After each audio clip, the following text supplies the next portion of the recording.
کتونکو لب خان شیرپا یم او دا کومه زنانه چې ناسته ده د زوی له واده کړی و او 2 ورځې تېرې کړې وې او 2 ورځې پس چې کوم دی هغه جینۍ ته لاړله او د هغې نه پس کیس چې کوم دی نو داخل شوی دی په عدالت کې. هغه زنانه د نن نه 4 کاله مخکې یعنې په 2013 کې زما دفتر ته راغلې وه او بیا د 2013 نه واله تر 2021 پورې مسلسل به راتله. هغوی ته مونږ خوراکي توکي ورکړي دي خو تاسو ته پته چې د یو زنانه 40,000 روپۍ د وکیل ما ادا کړې وې خو تاسو ته داسې یو ویډیو مخې ته تېره شوي نو د هغه کیس دی. خو زه همیشه کوشش کوم چې چېرته داسې لانجه راشي نو زه یم خو کوری جوړېږي نو زه پکې جرګه کوم خو چې ظلم کېږي نو بیا د ظلم خلاف زه ظلم خبرې کوم. خو 4 کاله پس دا مور راویښه شوه او نن ما ته ورسېدله. په دې 4 کاله کې به دې د نظره دا ویډیو تېره شوي او هغې یو ویډیو نه وه کړې، هغې یو شمېر ویډیوګانې کړې وې خو نن چې کوم دی نو دا راویښه شوه. اوس د دوی په عدالت کې کیس روان دی خو د هغې نه پس چې کوم دی د هغې بله نکاح شوې ده. اوس د عدالت نه خلا میلاو شوې ده یا نه ده چې خلا نه میلاو شوې نو بله نکاح خو نه کېږي. نو دا دې خپل فریاد نن وروړی دی نن به سره د دې فریاد شریکو. دا څوک و ستا خپل و رشته څنګه شوې وه 2 ورځې وشوې 2 ورځې پس ترې وروشړله بیا ولې خاموشه شوې؟ زما رشته خو چې دی زما د زوی رشته زما لکه زوم کړې وه. دا زما د زوم د لرې رشته داران دي. دا نعیم نوم چې کوم دی د دې جینۍ پلار چې دی دا زما د زوم رشته دار دی. نو هغه ووایي چې زه دلته مونږ دا زمونږ دا اوښې ډېر زیات ښه دی او دلته ښه جینۍ ده مونږ به یې ولې وکړو. چې څنګه یې ولې وکړله نو مونږ ښه دومدام سره کېدنه وکړله. دوی رالل هلک یې مو لیدلو کور یې مو لیدو ځای ځګي مو لیدو پینډۍ ته رالل او بس دوی راضي شولو. چې راضي شولو بیا چې دی نو زه لیدو له نه یم تللی. زما د زوی ما ته چې امي ته لاړه شه دا جینۍ ووینه خیر د خور راله کړې ده خو تی یو نظر ووینه. زه لاړلمه ما خپلو غوږو نه ټاپسونه وښکلو دې ته ما غوږ کې واچو دا ستاره ته ما ته سامنے کېناستې دا زما چې دی نو ستا لپاره د عزت تحفه را که ته راکې لور او که نه راکې. خو دوی بیا هم زما د زوم سره خبره جوړه کړې وه. نور ما ته علم نشته چې پسې جوړه کړې وه خو چې کله بیا کویدن ته خبر جوړ شه 12مه ورځ باندې کویدن وه وی تاسو نکاح وتړئ. مونږ نکاح وتړله خو دوی وی چې نکاح نه مخکې به مونږ له پیسې راکې خو دې ذکر به په نکاح کې نه کې. په نکاح هرحال واده وشو نه واده نه دی شوی نکاح وشوله. نکاح نه مخکې د دروازې شاته زما زوم دې له 40,000 روپۍ ورکړلې. چې 40,000 روپۍ ورکړلې بس نکاح وشوله. بیا کسان وایي چې تاسو میاشت بس راشئ او دا بوځئ. مونږ ورته نه زمونږ یو زوی دی مونږ به خامخا لکه واده کوو. 13مه ورځ باندې دی دا جینۍ وواله وټکوله ماما مور یې کور کې نه وه پلار یې کور کې نو خو دونه بې انتهای والې وه چې لکه داسې یا لور څوک وهي یا خور څوک وهي یا ماما څوک وهي نو په داسې طریقې نه وهي چې د هغې ماما هغه وواله دوی پکې رپورټونه وکړله. ما دې زوم ته ووایي چې ته لاړ شه د جینۍ خبر واله دا خو یا داسې شل دی چې چا سره نیولې شوې دغه د هغوی د کور خبره وه که نه ستا واده چې کوم دی وشو واده وشو په دې په دومدام وشو نه نه نه دی چې دا خبره وشوله جینۍ وواله وی راشه تاسو د جینۍ بوځئ. زما دې زوم ته اطلاع وکړله. زما زوم دی خپل ترو کره راوسته میرآباد ته چارسده میرآباد چې کوم ځای دی او مونږ ته اطلاع وکړه راشه دا بوځئ. نور سم راوړی صرف کالي راوړی او رسید راوړی او د واده جوړه راوړی. ما د واده جوړه راوړله او ورسره یې مې جوتې راوړلې چې دی نو کالي او رسید مې راوړو. رسید دوی واغېشتو کالي جینۍ ته واچو جامې مې واچولې ډېره پلاستیک کې اړی لاس کې راواغېشتې امي دا زه ځان سره وړم مور ته یې وي. ما ورته ویل نه بچي ما چې دا دونه هر څه راوړي دي نو پلاستیک کې اړی څه شی دی دا به هلته زه وکړم. خو هغه هغې ونه منله ګوتې کې واچولې او مور یې ما له راکړلې. ما په دې طریقه واده وشو جینۍ دې بس کور ته بوتله. هلک راغلی نه دی واده له هلک نه دی راغلی هلک خو بیا کور کې استاد وی که نه خاندان نه دی راغلی څوک هم بس هغه تروری شوه زما هغه زوم شو او زه تا نه وې کور ته بوتله 2 ورځې پس تا ولې را پرېښوله 2 ورځې پس داسې اختر راغی فورا د غټ اختر راغی دوی وی چې په اختر په 4مه ورځ یې دا راولی. مونږ ورته یې چې ورګه دا هلک خېټه خرابه ده اختر 4مه ورځ تېره شوه ده ورته یې زه سیله به بوځم سبا به دې بوځمه. هغه ولګېده مور یم راله ماماګانې یم راله خپل پردي یم راله سړي ډېر شي راله بسرې مشینان مو چې هغې یو نوم نظیر دی د یو نوم چې دی نو شفي دی د یو نوم حارث دی. تا دې درخواست لیکلي دا لیکلي د هغې ته ټولو ته پته را خاندان ټولو ته پته را او مامي وه مور یې وه او پلار یې و. دی ټول رالل مونږ ولې چای شربت هر یو څیز تیار کړلو. زما خاوند ولګېدو کالي یې ولې ورکړلو او 2 جوړې په خطي راواغېشتې ګوتې کې یې واچولې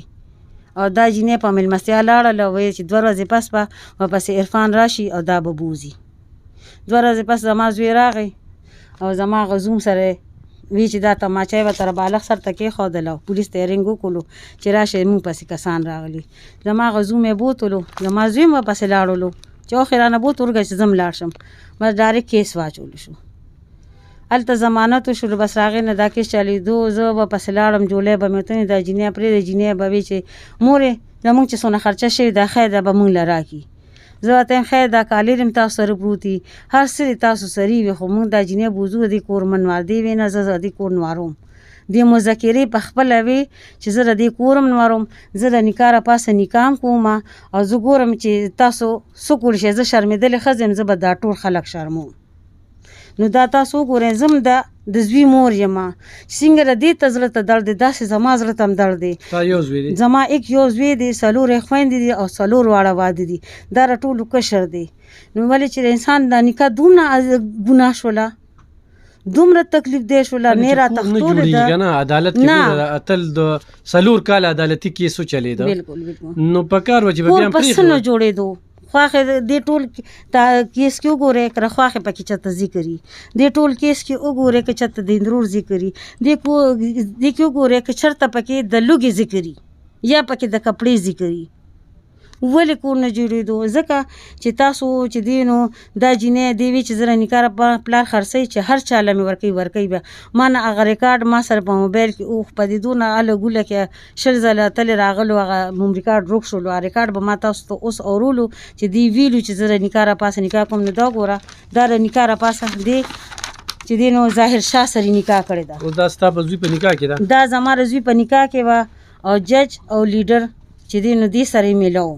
چې زموږ به ګواه راوستېدو جج به هغه عدالت ته نه پیش کو چې کوم ګواه به موږ غوښتو او راوستېدو به مو هغه به عدالت ته پیش نه شو چې کوم ټیم زموږ د ګټې ټیم راغی او موږ هر څه وګټل ولې چې نکاح په ساده کاغذ شوې وه په ساده کاغذ شوې وه هغه کیس موږ چې څنګه ګټو جج ډارې هغې له خلا ورکړه دا خو نشي کېدای دا بیا خو د نکاح د پاسه نکاح نه ده که نه هغې ته خلا هغې ته خلا میلو شوله خو هغې نکاح دا سړي چې کوم ظاهر شاه نوم دی ده ما ته ووایي چې دا ما ستاسو د ځای نه راوستې ده ما سره تصویران دي تاسو به تصویران ویډیو باندې راشي په موبایل باندې د هغې ریکارډینګ به هم تاسو ته راشي چې دی په اسلام آباد کې دونه وخت تېر کړی دی او دا بغیر 2 کاله هغه بغیر نکاح ساتلې ده هغه بغیر نکاح راوستې ده او اوس چې دی نو د نکاح راپاسه هغه بیا نکاح کړی هغه نه 1 کال شو چې تلې ده تاسو په خپله سوچو کې هغه نه بیا لاړه هغه نه تلې ده په هغه باندې په 6 کې چې دی نو کیس چې دی نو فیملی کورټ کې جاری دی اوس راغه 15 تاریخ دی ها هغې نه پس بیا بلې نکاح شوې ده هغې نه مخکې اوس ریپ شوی دی چې وایي چې دا ما سره ندي دغه کړی دی عبدالله نوم دی او عبدالله یو ورور دی چې اوس 11 تاریخ باندې یې رها شولو هغې نه 50,000 روپۍ واخیستې اوس یې په بل کیس پرون نه بل ورځ اچولی دی نو ولې دې سره صرف ریپ کېږي دې سره صرف نکاح کېږي او دا به راځي دا به دولت د خلکو نه روړي عدالت زموږ نه دې کالې راوړلو عدالت دوباره په مونږ واچو دا چې دونه امیره وه دې دا زکات ته ناسته وه نو دا دونه جهیز دی د کم طرفه راواغېشتلو 2,40,000 روپۍ جهیز دی نو چې دې ما سره بوتل هم ساده په یو جوړه کې به په دغه پلاستیک کېړو کې مو اوچته کړې ده صحیح دی ولې سم نه دی کړی اوس ته څه ویل غواړې په 100 روپۍ پیالې وه که نه او کړې وه نو په ما باندې حرامه وه اوس ته څه ویل غواړې نو زه دغه ویل غواړم چې کم از کم ما سره د انصاف وشي او دې خلکو د مخنیوي دا غټ خلک نه کوي دا ججان دا لیډران دا ناظمان دا چې کوم هلته کې تنګي کې دا خشرو کې ناستي دا څنګه نوم یې دی دغه کې وکیلان نه دي دا مرزا دي دا ټول کسان چې دي دې سره ملو دي چې زه لاړلم هلته کې ما ښه جمع کړو چې زه دې کره ځم سوله لپاره دا جینۍ راولم ما ته هغوی په جواب کوي چې بیبي ستا لپاره هلته ښځه نه چې تا دا یو زوی په داسې ګنده خلکو باندې غرقو نو ما دا زما زوم کړي دي نو تام بیا عزتونی به خو چې خبره ختمېده خو بس ختمه کړې به دې وکنه نو بیا ولې هغې چې عدالت کې کیس جمع کړو مطلب یې ده چې هغې وی چې ما له 3 نیمې ملې کورم آباد راکړه ما له 2 تولې چې مې کوم وړې د هغې باندې منکر شو هغه 2 تولې کالم نور راکړه دا دومره جهیز هم راکړه نو دا رقم ځای نه ورشي چې یو څیز تا نه دی وصول کړی نو ته به څنګه ورکې هغه څیز خو هغوی ښکارېدي که او نن 4 کاله پس ته دې ویډیو ته راځې نو دا دونه ورځې ولې؟ نو دا دونه ورځې د زما زه راجان د کورنۍ یم، بل دا چې زما زوی ډېر په تکلیف کې د آیډي کارډ یې وله بند کړی دی او هغه مزدوري کولی نه شي، بار ته نوکري کولی نه شي. نو موږ بیا هم ومنله چې خیر دی، موږ ولر تنګي ملا هم ولېږلو چې هغه چې د ټولو نه غټ عالمان دي او هغې یې ونه منل چې نه موږ دا کیس نه کوو. موږ ډي پي او ته لاړلو، وایي چې نه موږ نه منو، موږ له عدالت دا موږ ته پته چې موږ څه نه دي کړی، خو دا هر څه موږ له عدالت راکړي دي او موږ بیا په عدالت اخلو. صحیح. کتونکو دغه خو د دې موقب نور چې هغې سره موږ د انسانیت په توګه باندې څه کړي دي، هغه موږ د انسانیت په توګه باندې کړي دي. خو لکه داسې نور کیسونه هم ډېر راځي، یو سړی د ویډیو کړه په چې الزام ولګو، دویم کس وګوري نه پارټۍ هم راتلی شي زموږ دروازې ورته کوله وي، خپل موقف چې کوم دی وړاندې کولی شي، یاره خبره داسې نه ده داسې ده. اوس یو که دا د دې پریس کانفرنس دی نه او دا په خپل پریس کانفرنس کې دغه خپل موقف وړاندې کوي، په چې الزامونه لګوي څه کوي، دا د دې حق دی